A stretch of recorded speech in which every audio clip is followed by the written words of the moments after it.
қай жылдар аралығында болды? 1943 жылдан 1945 жылға. Иә. Екінші сұрақ. Партизан деген кім?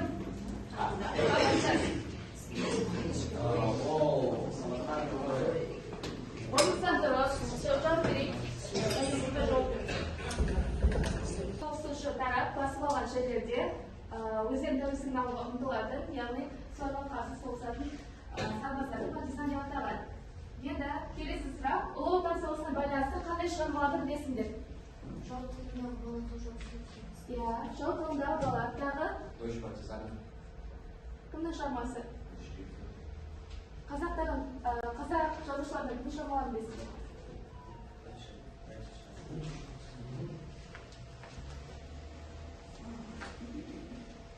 Жолмен танысатын боламыз. Қасым Қайсенов бұл Қазақстанның халық қаһарманы, партизан жазушы, полковник. Қасым Қайсенов 1918 жылы қазіргі Шығыс Қазақстан облысы Ұлан ауданының Асылбақ ауылында туған. 1940-1941 жылдары арнаулы әскери дайындық мектебінен өткеннен кейін оңтүстік батыс майданына кетілді. Және де қазір бейнематериал қараймыз, мұқият қараймыз, және де сол жердегі заттарды бізге тапсырма болады.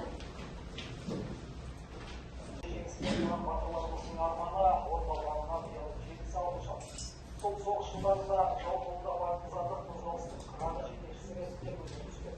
Бір ұлтта ертесі болған бірақ асыл қайшы. Жастықшыларға соғыспен қатар келіп, жергілікті мәдениетті көптеген жайлы сюжетке зер салады.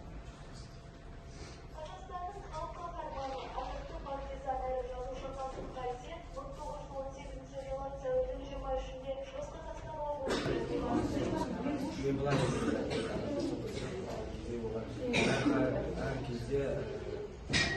сдаваться сколько сдаваться?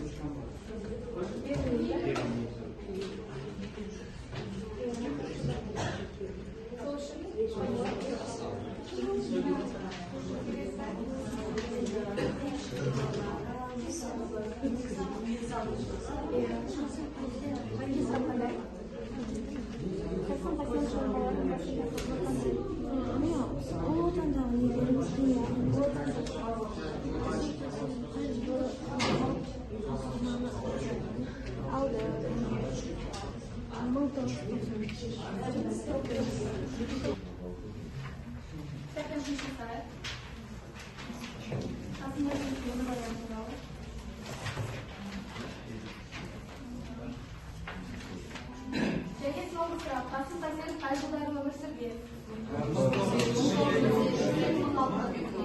1918 және 2006. Бізде қыртаға шыққан бәрі.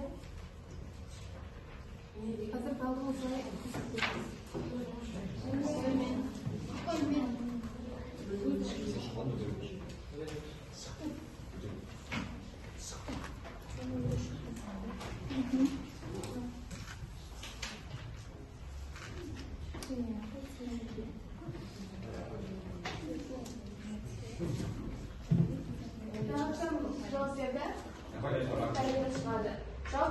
жау тылындағы бала, тағы басқа кітаптарын солай айтылды.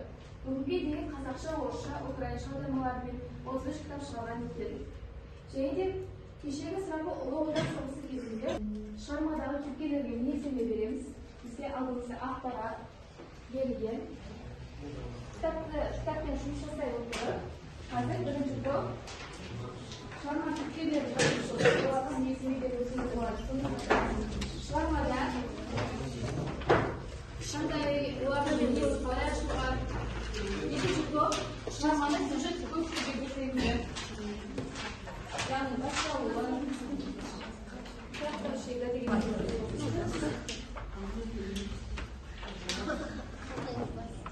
Жасандырсың я қарап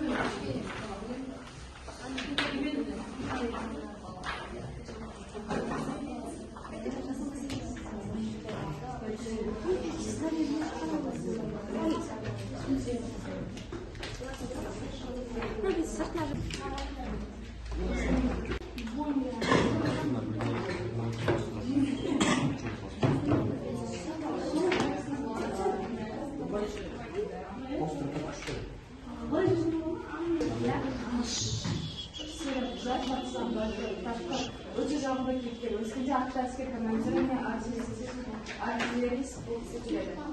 Жамал, балажан, қамқор, өз тағдыры үшін күресуге дайын адам. Ана Иванова, жүрегі қамқор, балажан, серікті бауырына басқан пана бола білген. Отанына адал мақсаттан жүргізген. Иван Кузьмич, алып денелі, жасы 30-дар ішіндегі партизандар қозғалысын ұйымдастырушысы, жол сілтеп ақыл беруші.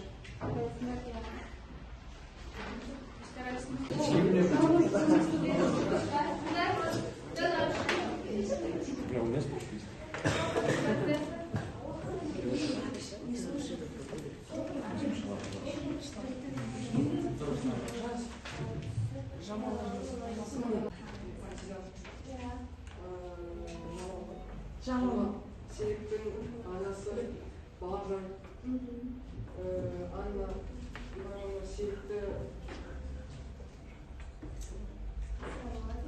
асырап алады, қамқор болады.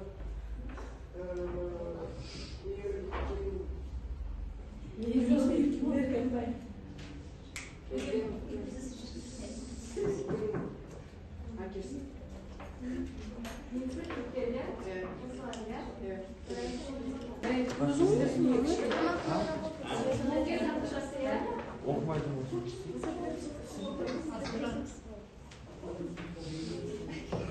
Серікке қандай мінез жетеді?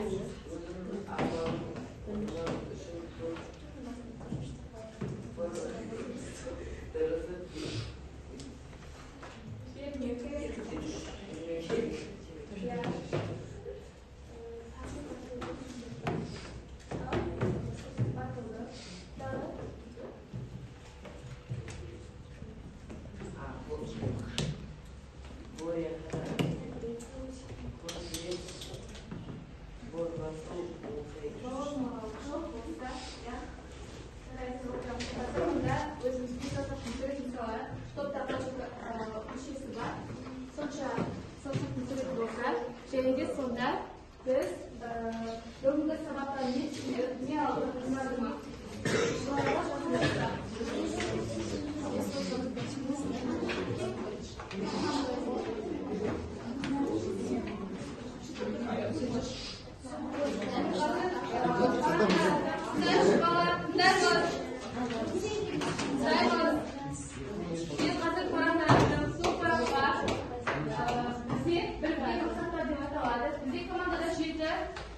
Оқушыдан бар.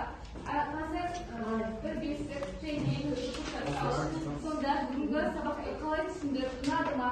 Сол туралы әркім өз ойынан шықса. Және біздің ара жүргізіп